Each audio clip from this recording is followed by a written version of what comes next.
Pronto. Bom, boa tarde. A gente vai começar agora a nossa apresentação para a matéria de Química para Engenharia. A nossa dupla sou eu, Matheus Cucioli, e o parceiro Lucas Melge está fazendo o trabalho, a gente está fazendo o trabalho junto. Começando aqui do primeiro tópico, das propriedades periódicas. Fiz um breve resumo aqui dos modelos atômicos, como que eles foram. O primeiro modelo atômico foi de Dalton, ele foi chamado de bola de bilhar.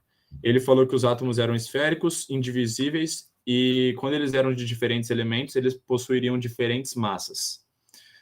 E ficou conhecido como bola de bilhar. Só que ele não explicou a eletricidade nem a radioatividade. Depois vem o modelo de Thomson, conhecido como pudim de passas. Ele falou que o átomo era uma bolha gelatinosa, maciça, de cargas positivas e negativas. Foi ele que fez a primeira descoberta que existiam essas duas cargas.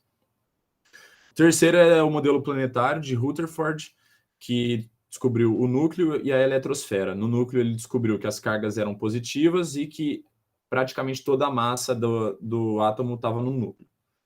E aí vem uma grande pergunta, depois dessas descobertas, que é, depois que Rutherford descobriu que as cargas são iguais dentro do núcleo, por que essas partículas não se repelem? E a explicação está na descoberta de James Chadwick, que ele descobriu o nêutron. O nêutron ele é uma matéria que não tem carga elétrica nenhuma, e é ele que dá a estabilidade atômica para os átomos. Aqui a gente tem a tabela periódica e como ela é dividida. Ela é dividida entre metais, semimetais, ametais e gases nobres. Tem uma segunda divisão também, uma subdivisão, que é por grupos e famílias. Começa de cima para baixo, da esquerda para a direita, vai da família 1A até a 8A. Como interpretar um elemento na tabela periódica? No meio dele vai ter o símbolo, embaixo do símbolo o nome, aí em cima, geralmente do lado esquerdo, o número atômico, embaixo, geralmente do lado esquerdo, a massa atômica. E do lado direito, a distribuição eletrônica dele. Aqui falando um pouco de ligações químicas, a gente tem a principal pergunta, que é por que elas ocorrem. Elas ocorrem para dar estabilidade atômica para as moléculas, ou melhor, para os átomos. E a gente tem dois tipos de ligações, as intramoleculares e as intermoleculares. As intramoleculares, elas são divididas em iônica, covalente e metálica. A iônica entre íons, troca de íons. A covalente não é troca de íons, mas mesmo assim é compartilhamento de elétrons. E a metálica é entre metais. E também temos as intermoleculares, que a gente vai falar um pouquinho mais para frente. Esses são os 4 tipos que existem. Falando da geometria molecular, primeiro o que ela é o formato das moléculas ao formarem ligações covalentes. E como que a gente acha essa geometria molecular das moléculas? É através dessa teoria da repulsão dos pares eletrônicos da camada de valência. Ou seja, é achando as nuvens eletrônicas. As nuvens eletrônicas podem ser tanto pares de elétron livres, quanto ligações químicas. Aqui são os tipos de geometrias moleculares. Sempre que a molécula tiver 2 átomos, ela vai ser linear. Se ela tiver 3 átomos, vai ser linear ou angular. Se ela tiver 4 átomos, vai ser piramidal ou trigonal plana. E se ela tiver 5 átomos, sempre vai ser tetraédrica.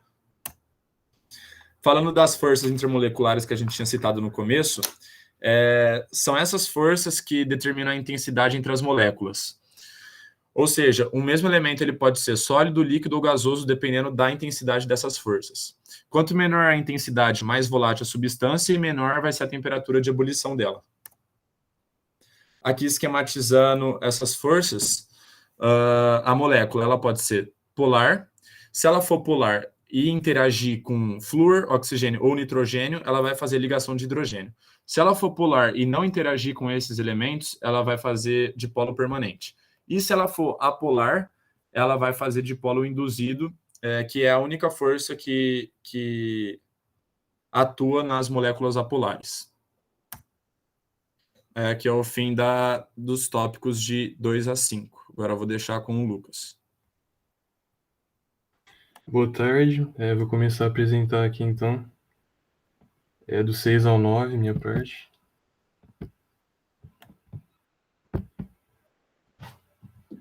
A primeira parte aqui é sobre sólidos e materiais modernos. E eu trouxe uma tabela aqui que ilustra a diferença entre os três. Que nos gases as partículas estão significativamente separadas. Nos líquidos elas se aproximam um pouco mais. E o sólido é o grau máximo de proximidade que elas podem ter. Os gases assumem forma e volume do recipiente e são altamente compressíveis.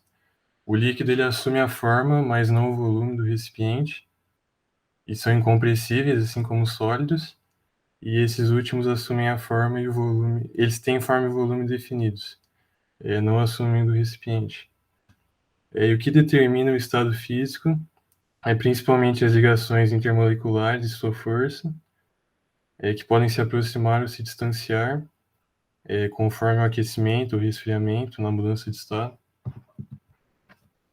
Aí a segunda parte aqui é a estrutura dos sólidos, né? Que existem sólidos metálicos, que têm alta condutividade, tanto térmica quanto elétrica.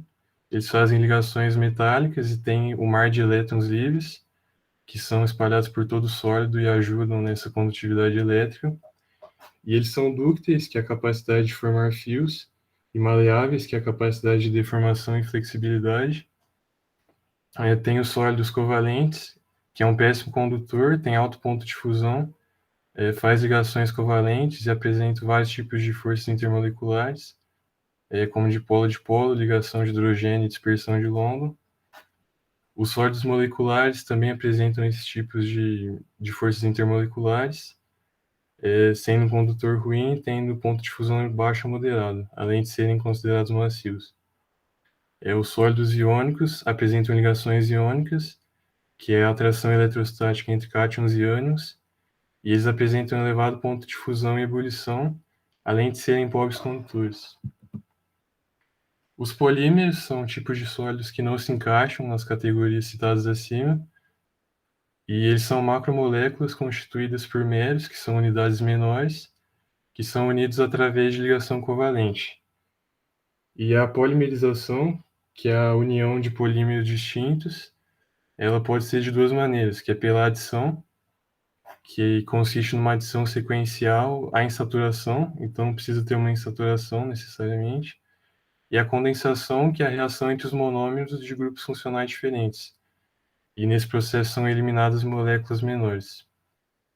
Outra classificação é quanto ao tipo de cadeia. Ela é homogênea quando só tem um tipo de mero, também chamado de homopolímero, e mais de um tipo de mero, copolímero, a cadeia é classificada como heterogênea. Os nanomateriais são outro tipo de material que não se enquadra naquelas categorias também, e eles são materiais variados em todos os aspectos, tanto na forma quanto na massa, composição química, mas eles têm necessariamente tamanho de 1 a 100 nanômetros.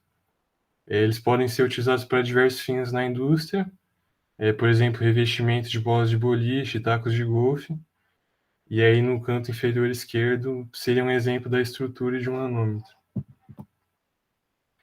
Os gases, as variáveis que o compõem, né, são pressão, que é definida como choque entre as partículas do gás e as paredes, o volume, que no caso dos gases é o mesmo do recipiente sempre, a temperatura, que é definida como a velocidade e o grau de agitação das partículas do gás, a quantidade de matéria, que é a quantidade de partículas do sistema, e o mol, que é uma outra maneira de medir essa quantidade de matéria, que tem como referência os átomos contidos em 12 gramas de carbono 12.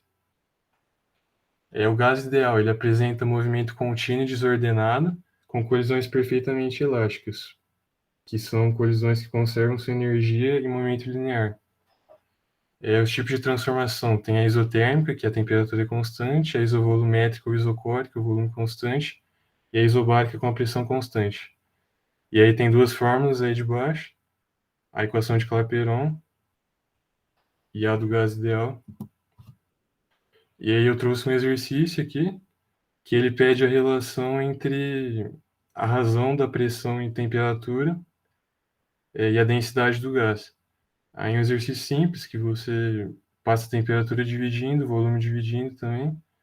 Aí o número de mol é substituído por massa pela massa molar. e depois se substitui pela densidade, porque densidade de massa por volume, logo a massa é a densidade, o produto da densidade do volume. Aí chega nessa relação e eles são diretamente proporcionais. É a alternativa D, porque a razão entre eles é constante. O gás real, o tamanho das partículas é considerável quando comparado com o espaço entre elas, diferentemente dos gases ideais. Com o aumento da pressão, essas moléculas se aproximam, consequentemente o volume do gás se torna menor. E quanto menor o recipiente, mais espaço é ocupado por essas moléculas. Então, dessa forma, quanto maior a pressão, menor é a semelhança entre o gás real e o ideal. Eles se distanciam. E tem a equação de Van der Waals, que é uma adaptação de Clapeyron para os gases reais. E nessa equação, os coeficientes A e B, o A é a atração entre as moléculas e o B é a repulsão entre as mesmas. Aí a última parte de soluções tem a definição, né, que uma solução é definida como uma mistura de soluto e solvente, o solvente em maior quantidade, e a dissolução se dá pela quebra das forças intermoleculares. Aí tem os tipos de solução, né, a saturada, o coeficiente de solubilidade é igual à quantidade de soluto dissolvido. Na saturada com corpo de fundo, o soluto ultrapassa esse coeficiente, e esse excesso ele desce para o fundo do recipiente, é o chamado precipitado ou corpo de fundo. A supersaturada é uma solução instável em que a quantidade de soluto dissolvido é superior ao coeficiente de solubilidade. Ela é feita artificialmente. E a insaturada, a quantidade de soluto é inferior ao coeficiente de solubilidade. Portanto, ainda daria para dissolver mais. Fatores que afetam a solubilidade. Quanto maior a atração entre as moléculas do soluto solvente, maior a solubilidade. As forças intermoleculares, suas quebras e arranjos também são importantes nessa definição de solubilidade. Quanto mais polar for um soluto, mais facilmente ele se dissolverá em outros polares, né? Semelhante dissolve semelhante, e o mesmo acontece com apolares. Quanto maior a cadeia e o número de átomos, maior a solubilidade de um solvente de polaridade semelhante, menor a solubilidade em um de polaridade diversa. A solubilidade aumenta com o aumento da pressão também, na medida que as moléculas ficam mais próximas, e no geral, com o aumento da temperatura, mais solúvel ele é um sólido e menos solúvel um gás. Porém, tem exceções. Os tipos de solução: concentração comum, massa do soluto, volume da solução. Concentração molar é a mesma coisa, mas é o número de mol que se utiliza no lugar da massa. E tem uma fórmula da diluição, né? A concentração molar inicial vezes o volume inicial é a molaridade final vezes o volume final. E outra fórmula é que a concentração é a massa vezes a massa molar, ou 1000 vezes a densidade vezes a titulação. E aí a última questão que eu trouxe é uma aplicação dessa última fórmula de diluição. Nesse exercício é só somar o volume inicial, que é 25 com 75, que é a quantidade de água adicionada, para obter o volume final. E tendo isso, a resposta é 0,05, que é a alternativa E daqui. E é isso.